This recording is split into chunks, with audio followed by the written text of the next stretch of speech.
What do you say or do the next few days after your teen says something like, sometimes I don't want to be here anymore?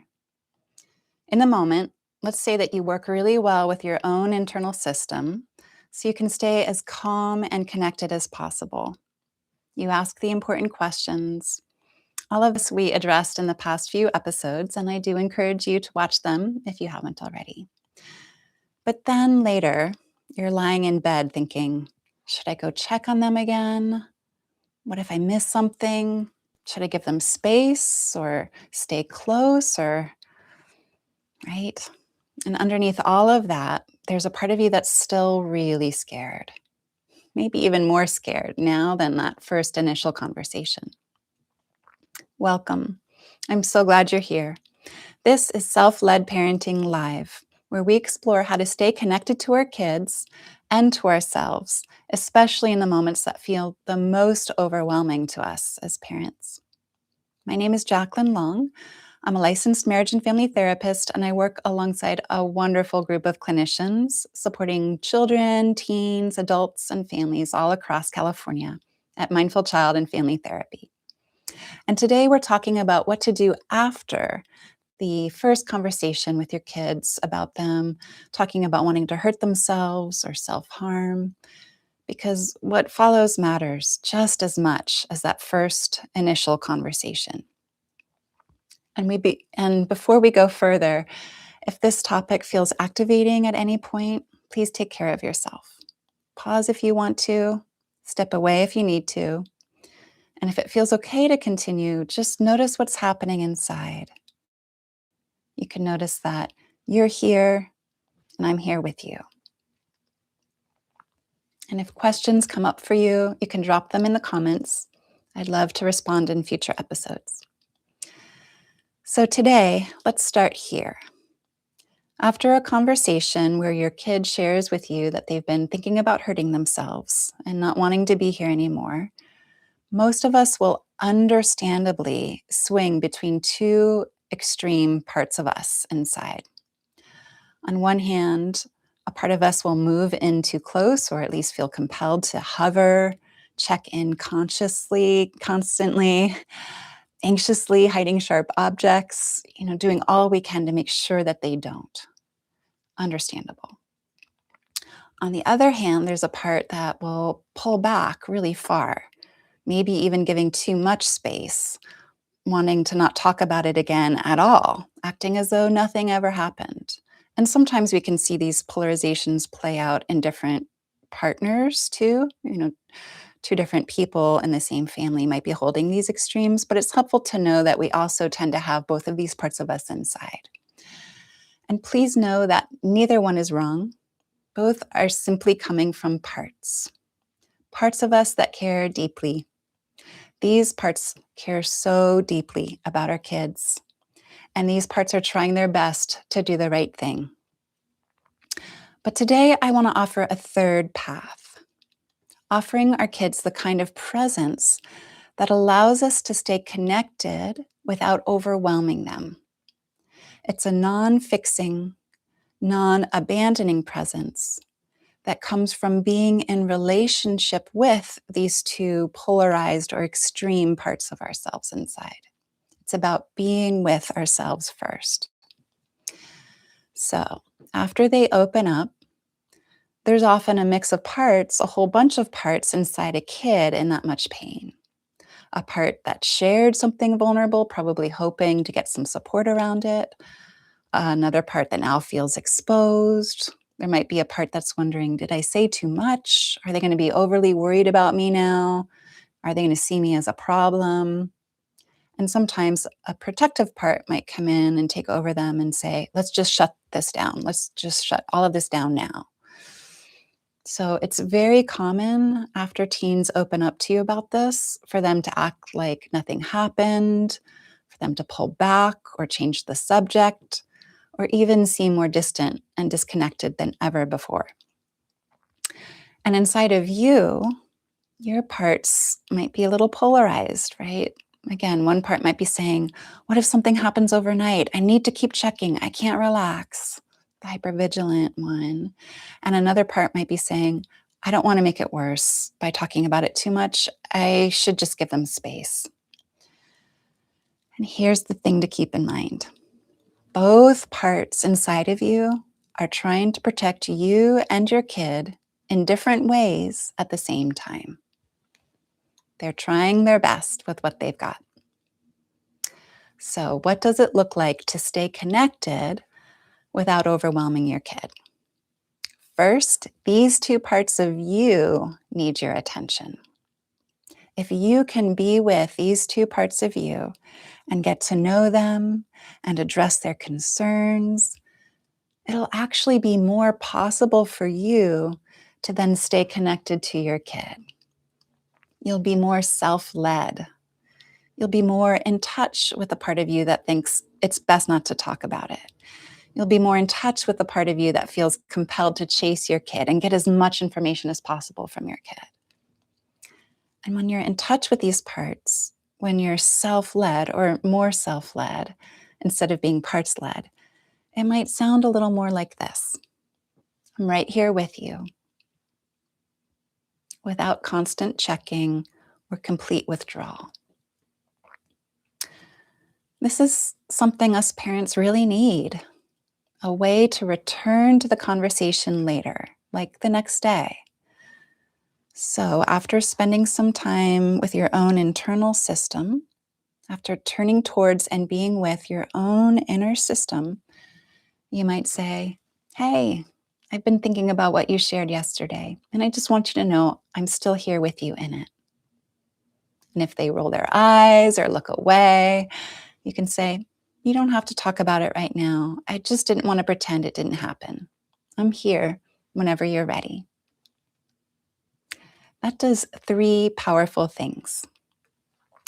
One, it keeps the door open. Two, it reduces pressure. And three, it builds trust over time. So again, checking in from a place of self-leadership might sound like, how are you feeling today, sweetie? I've been thinking about you. I'm here if you want to talk. And coming from a part might feel more like rapid-fire questions, constant monitoring, subtle urgency in tone, distressed body language and facial expressions, or just totally checking out and distancing, maybe even withdrawing affection and attention. So it's not just what you say, it's where it comes from inside of you that matters most. So doing that inner work is what's most helpful here. Doing that inner work first so it can come from the deepest, most centered, maybe even a little more calm or confident part of you. Curious and compassionate. And sometimes parents will ask us, what if I didn't handle it how I wanted to? What if I wasn't calm and confident and compassionate? And this is so important because many parents will think, I messed up. I messed it up. My one shot, okay, I'm watching this video now. I already talked to my kid and I was really anxious and I was really worried and I was really tense. So all is not lost. The good news is that the repair is even more important than the mistake or the misstep. So you can always come back after turning inward and being with your system, maybe working with a therapist to get some support yourself first and do that internal exploration. You can always come back for the repair and say, hey, I've been thinking about our conversation yesterday, and I think part of me just got really worried. I'm working on that because I want to be someone you can come to. This is repair, and repair builds trust. It's also really wonderful modeling that you have different parts of you that show up in your system sometimes. Sometimes you have scared parts that take over your system, and that it's safe to acknowledge mistakes and take ownership of them.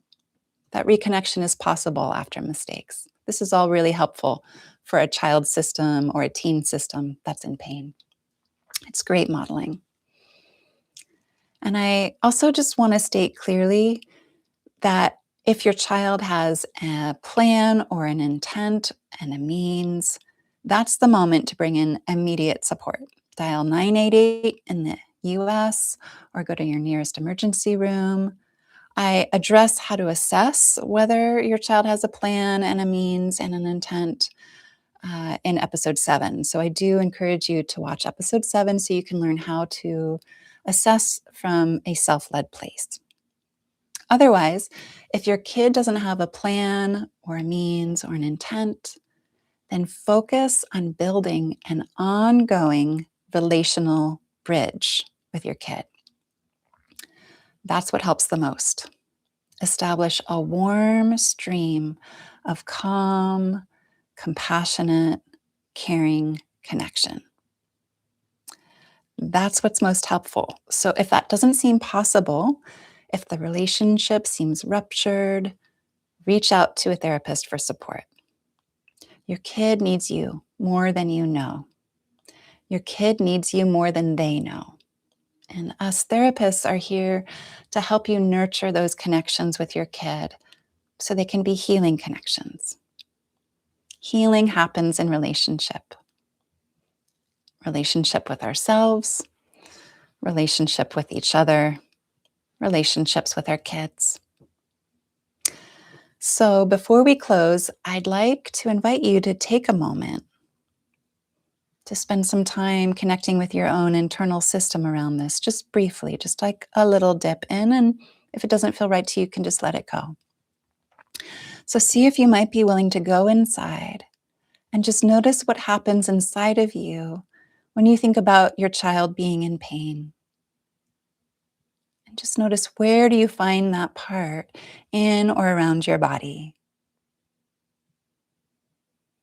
Just notice those sensations, or notice that part of you for a little moment. And just see if you can bring a little warmth there to that part of your body. Not to fix it, just to be with it, just for a moment. You might even put your hand there if that feels good to you. Maybe even noticing what your hand might be wanting to communicate to that part of you.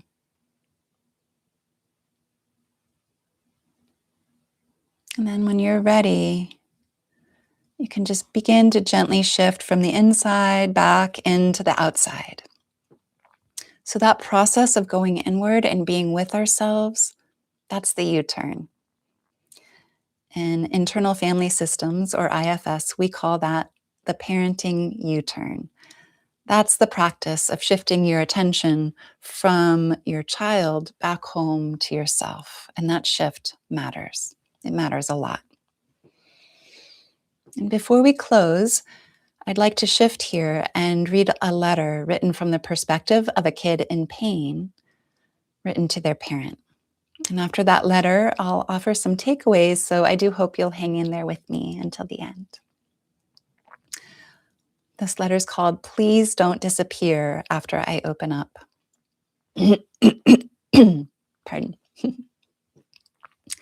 Dear Mom or Dad, when I told you how I was feeling, that was really hard for me, even if it didn't look like it, even if I changed the subject, even if I acted like it didn't matter afterwards. There's a part of me that wants you to know, and another part of me that gets scared right after I say it. Scared that I said too much, scared that I made you worry, scared that I'll be treated differently now. So sometimes I pull back, not because I don't need you, but because I don't know what will happen next. And what helps me the most is when you don't pretend it didn't happen, but you also don't come on too strong. When you say something like, "I'm still here with you," that helps. When you don't rush me to talk, that helps. When you don't need me to explain everything right away, that really helps. I might not open up again right away, but I'm paying attention to your tone, to your pace, to whether it feels safe to open up. And if it does feel safe, I'll come back. Maybe slowly, but I will. So please don't disappear, but please don't chase me either. Just stay and be with me. That's what helps me the most. Love, your kid. So let's just take a breath together to let that land. Mm. And here are some key takeaways for you. 1, stay connected without overwhelming. Be a non-abandoning, non-fixing presence. 2, how you follow up matters. Calmly reopening the conversation builds trust. 3, repair is powerful. You can always come back and try again. 4, remember that both systems are trying to protect. Your child and you are both doing your best to protect yourselves and your inner life from something overwhelming. It's helpful to keep that in mind. So, in closing, if you notice yourself getting activated, that's not a problem, that's information. You can pause, turn inward, and tend to what's happening inside.